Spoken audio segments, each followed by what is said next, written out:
Hello viewers, welcome to veterinary facts. நான் உங்கள் R Thiagarajan. இன்றைய காணொலியில் நான் உங்கள்கிட்ட சொல்ல விரும்புகிறது என்னென்னா, எது மாதிரியான கறவை முறையை நம்ம ஃபாலோ பண்ணணும். ஏன்னா 2 வகையான கறவை முறைகள் இருக்குது. இதில் முதல் முறை என்னென்னா, எல்லா விரலையுமே யூஸ் பண்ணி நாம் காம்பை பிடிச்சி உள்ளங்கையோட ப்ரெஷருக்கு கொடுத்து கீழே இழுப்போம். இந்த முறை தான் கரெக்டான முறை. ஏன்னா இந்த எல்லா விரலையும் உள்ளங்கையோட சேர்த்து காம்பை கீழே இழுக்கும்போது காம்போட முழு நீளத்திலையும் எல்லா பகுதியிலையுமே ஈக்குவலாக ப்ரெஷர் இருக்கும்.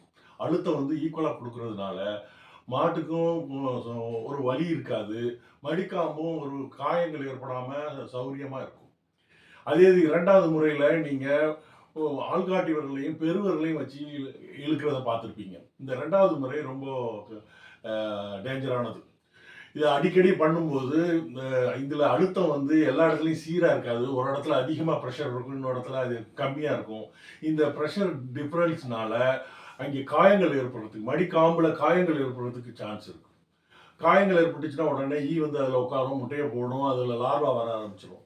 சில சமயம் இந்த காயத்தில் தண்ணி மூலமாக கழுவும் போது தண்ணி மூலமாக இதில் இன்ஃபெக்ஷன் ஆகி ஏதாச்சும் பாக்டீரியல் இன்ஃபெக்ஷன் எதுவும் மடிவிக்க நோய் கூட வந்துடும்.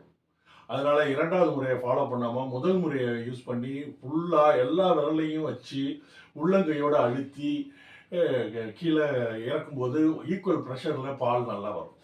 இப்படி செய்கிறதுனால நம்ம மடிவிக்க நோய் மற்ற நோய்கள் வராமல் நம்ம தடுக்கலாம். நன்றி, வணக்கம்.